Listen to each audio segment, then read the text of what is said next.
छिन रहा है, साथ में आपके रजिस्ट्री का काम छिन रहा है, विवाह पंजीकरण का काम छिन रहा है, पेपरलेस हो रहा है ये सब, और धीरे धीरे सारे काम छिनेंगे। अरे तुम भी ऊपर खड़े हो राजू भाई, ऊपर यार, ये भ्रम में मत रहो कि ऑनलाइन तो है, ऑनलाइन तो यहाँ काम कर ही रहे हो, ऑनलाइन क्या इस कोर्ट में काम नहीं हो रहा, गवाहियां हो रही, सब कुछ हो रहा, ऑनलाइन का विरोध नहीं है ये बता दूं। और ये बहुत विक्रमित करने वाली बात कही जा रही है कि ऑनलाइन का विरोध हो रहा है, ऑनलाइन का विरोध नहीं हो रहा, ये पेपरलेस जो वर्क हो रहा है, वर्चुअल जो वर्क हो रहा है। आप बताइए, घर में बैठा हुआ व्यक्ति रजिस्ट्री कराएगा, घर में बैठा हुआ व्यक्ति वसीयत बनाएगा, वकील का रोल खत्म कर रहे हैं, बीच में से आइडेंटिफिकेशन खत्म हो रही है, विधि को हटाया जा रहा है। मुझे एक बात बताइए, अगर कहीं बैंक से लोन लेते हैं तो बंधक बनाते हैं ना प्रॉपर्टी को, पेपरलेस में किसे बंधक बनाओगे? ये बहुत सारी व्यवहारिक दिक्कतें आने वाली हैं। और आपको पता है एआई तकनीक में ये घोषणा हो चुकी है किसका दुरुपयोग हो सकता है, किस व्यक्ति को बिठा करके किसको प्रमाणित कर रहे हैं। अभी आपको पता है एक ऑनलाइन का विकल्प अभी है, ऑनलाइन एक अभी विवाह पंजीकरण हुआ बागेश्वर में, आपको पता है उनके गर्दन कटे हुए हैं फोटो में, क्या क्या क्या वेरीफाई किया रजिस्ट्रार ने। और आपको ये भी बता दूं, रजिस्ट्रार अगर कोई निबंधक से कोई गलती हो गई, अमेंडमेंट का प्रावधान नहीं है, फिर आप सिविल कोर्ट नहीं आएंगे, वापस उसी निबंधन कार्यालय में जाएंगे जिसने गलती की होगी। तो कहीं ना कहीं विधि के साथ जो छेड़छाड़ कर रही है सरकार, तो उसकी मंशा पे सवाल उठता है। और हम अभी आपसे क्यों एक होने के लिए कह रहे हैं, अभी ये केवल आपका बिल बना हुआ है, अभी 6 महीने हैं, इसलिए इसके संशोधन के लिए सरकार पे हम दबाव बना सकते हैं, ये कोई सरकार का विरोध नहीं है। और मैं आपको बताना चाहता हूँ, इसलिए एक हो जाइए, ये मत समझिए इससे कोई फर्क नहीं पड़ रहा, बहुत फर्क पड़ रहा है। अभी 3 मामलों से वकील बाहर है, फिर पता नहीं कितने मामलों का वकील बाहर होगा। तहसील में आज सारी बार एसोसिएशन आ रही है, खटीमा आ रही है, किच्छा, रुद्रपुर, रामनगर, काशीपुर, जसपुर, नैनीताल, हल्द्वानी और ये सारी अल्मोड़ा, सारी बारें यहाँ पर आ रही हैं। और आज हम बार काउंसिल को प्रतिनिधित्व देने वाले इतने दिन हो गए, अभी तक बार काउंसिल ने इसमें क्या एक्शन लिया। कल हम एक पत्र देख रहे थे जिसमें बार काउंसिल ने इसका विरोध किया है, लेकिन विरोध करने से नहीं होगा, सामूहिक निर्णय। आज हल्द्वानी बार कर रही है, कल काशीपुर कर रही है, परसों देहरादून कर रही है। ऐसे तो वकील का ही काम खराब हो रहा है और रिजल्ट कुछ नहीं मिल रहा। बार काउंसिल को इसमें स्टेप लेना पड़ेगा। और आज हम लोगों ने इसीलिए बार काउंसिल को बुलाया है, हम दिल्ली के लोग हैं, हमें हड़ताल करने में कोई शौक नहीं है। और दूसरा, जनता में हमारी छवि खराब कर रहे हैं, इसलिए हमने ये आज जनता को 30,000 पंपलेट अखबारों के माध्यम से बांटे हैं कि जनता को बता रहे हैं ये अभी आपके आगे घास डाल रहे हैं, बकरी को बहुत अच्छा लगेगा सुविधा के नाम पर, लेकिन कल के दिन गला जनता का कटने वाला है, क्योंकि बीच में से वकील हटा तो बचाने वाला कौन मिलेगा, वेरीफाई करने वाला कौन मिलेगा। वकील की सत्ता को कमजोर, वकील को जिसने कमजोर किया तो न्याय कमजोर होगा, न्याय कमजोर होगा तो जनता प्रभावित होगी। और ये किसी भी कीमत पर कोई भी अधिवक्ता इसे स्वीकार नहीं करेगा। मैं स्वागत करूंगा, हमारे बीच में काशीपुर बार के हमारे सम्मानित अध्यक्ष अवधेश जी हमारे बीच में आए हैं, समर्थन में आए, और हम लोग सब एक साथ, मैं कहता हूँ एक अधिवक्ता मत बैठे यहाँ पे।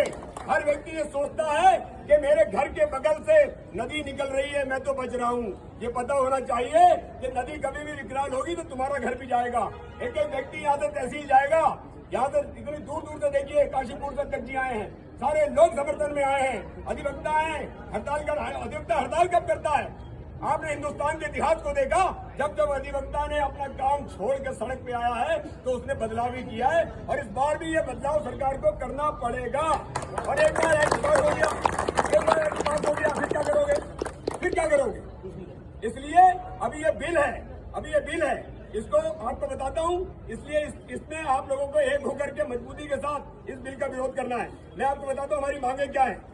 सरकारी कार्यालयों, सार्वजनिक स्थानों पर आकर संपत्ति के बेनामे वसीयत आदि का पंजीकरण करने से विक्रेता पक्षकारों पर जोर दबाव की संभावना शून्य हो जाती है रजिस्ट्रार के सम्मुख आने से। वर्चुअल रजिस्ट्री से यदि कोई भूमाफिया अपने कार्यालय में विक्रेता पक्षकार को बिठाकर जोर जबरदस्ती करके भूमि खरीदता है तो इसके बचाव के लिए क्या प्रावधान है? क्या इससे भूमाफिया नहीं बन पाएंगे? रजिस्ट्री का दुरुपयोग नहीं होगा? बताइए। होगा। और AI डीफेक्ट तकनीक से यदि किसी व्यक्ति के फर्जी बेनामे वसीयत हो जाए, इसके लिए नियमावली में क्या प्रावधान है? ये शंका हमारी गलत है। AI डीफेक्ट तकनीक आ गई, कोई भी व्यक्ति दूसरा बना सकते हो, कुछ भी। आपको पता है, बहुत अच्छा टेक्निक का स्वागत है। टेक्निक का स्वागत वो करे जो टेक्निक को जाने। आम आदमी टेक्निक को जानता है? तो इसके दुरुपयोग की संभावना है। और 2-3 माह पूर्व उत्तराखंड सरकार की कई वेबसाइट हैक की गई थी। सरकार 1 माह से अधिक समय तक मूक दर्शक बनकर लाचार थी। पूर्ण रूप से पेपरलेस दस्तावेज के सर्वर यदि हैक हो जाते हैं तो ऐसी स्थिति में पक्षकारों के हितों को किस प्रकार सुरक्षित किया जाएगा, बताइए। और वर्तमान में रजिस्ट्रीकरण की प्रक्रिया से कई लोग जैसे स्टाम्प विक्रेता, दस्तावेज लेखक, अराइज नवीस के वर्चुअल रजिस्ट्री से बेरोजगार होने व उनके परिवार पर पड़े आर्थिक संकट के समाधान हेतु सरकार द्वारा क्या व्यवस्था की गई। और आपको यह भी पता होना चाहिए, हम अभी गवर्नर से भी मांग करेंगे, अगर किसी को कोई लाइसेंस दिया गया है, सरकार ने कोई अथॉरिटी अधिकृत किया गया है, उसके बाद क्या ये सही है कि आप उसकी जगह जो आदमी अथॉरिटी नहीं है उसको आप कहेंगी स्किल वाले लोगों को लाया जाएगा। कौन सी स्किल लाएंगे? तो जो आपने हमें लाइसेंस दिया, हम कौन है? हम कौन है? ये सही है कि एक आपने अथॉरिटी बनाया, डॉक्टर बनाया, वो डॉक्टर इलाज नहीं करेगा, कौन करेगा? इंजीनियर नक्शा नहीं बनाएगा, कौन बनाएगा? वकील वकालत नहीं करेगा, कौन करेगा? ये बताइए। ये सब हवा में चल रहा है कि जनता को बढ़िया लग रहा है, जनता की सहूलियत। मैंने कल भी एक बात कही, जनता की सहूलियत क्या है? वो कह रहे हैं कि भ्रष्टाचार बड़ा है, दलाली होती है, वकील दलाली करते हैं। मुझे बताइए कि काम कौन करता है? वकील तो केवल ड्राफ्ट करता है, कोर्ट में पेश होता है, करता कौन है? करता कौन है? अधिकारी। अधिकारी तो भ्रष्टाचारी कौन? तो अधिकारी पे लगाम नहीं है, अधिकारी पे लगाम नहीं है। हम जो काम करने वाले लोग हैं, अरे हम ही जज होते तो हम ही जजमेंट कर देते। अरे हम तो न्याय मांग रहे हैं, दे कौन रहा है? तो अब क्या है? वकील को हटा दिया, दूसरी संस्थाओं को हटा दिया, अब वकील और हमारे बीच में, जनता के बीच में कोई है ही नहीं। तो अब तो डायरेक्ट चलेगा, यानी उनको माल कम पड़ गया। तो ये कहीं ना कहीं पे क्या करने जा रही है सरकार, ये आपको दिख रहा है। ये नियंत्रण को हटा के अनियंत्रित माल जेब में रखवाना चाह रही है, इसको समझिए। और लास्ट बात, पेपरलेस रजिस्ट्री होने के कारण बैंक ऋण की कार्रवाई से संबंधित भूमिका, मूल दस्तावेज, बैनामा को बंधक किया जाता है। पेपरलेस रजिस्ट्री होने के कारण जो मूल बैनामा बैंक कार्रवाई में जमा करना होता है, वो पेपरलेस प्रक्रिया के कारण संभव हो पाएगा? कैसे होगा बताइए? बैनामा की मूल कॉपी जमा होती है, पेपरलेस में किसे जमा करोगे? जिसकी वजह से व्यक्ति द्वारा बैंक में क्या जमा किया जाएगा, और बैंक में भी बहुत दिक्कत आने वाली है। ये सब सुनने में अच्छा लग रहा है कि सब डायरेक्ट होगा, घर बैठे बैठे होगा, बॉम्बे में बैठे होगा, हल्द्वानी के व्यक्ति का बॉम्बे में बैठे बैठे हो जाएगा। सब गलती होना है। आज इसलिए जागना जरूरी है। और सब लोगों से मेरा निवेदन है, यहाँ पे बैठे एक अधिवक्ता से, हम कल एसडीएम कोर्ट भी गए हैं, सारे अधिवक्ता एक राय होकर सब अभी तहसील जाएंगे और हम लोग बार काउंसिल को आज आह्वान करेंगे और सब एक होकर सरकार को चेताने का काम करेंगे। अधिवक्ता एकता,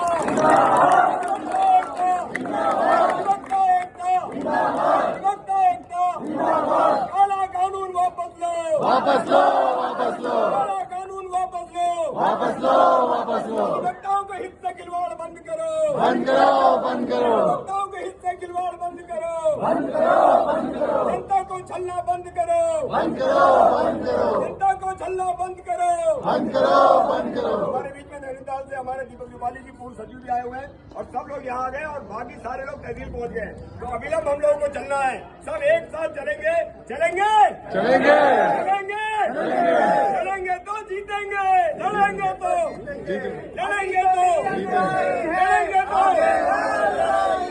अभी तो नहीं अंगड़ाई है, अभी तो नहीं अंगड़ाई है, आगे और लड़ाई है। इनकलाब, इनकलाब जिंदाबाद, इनकलाब जिंदाबाद।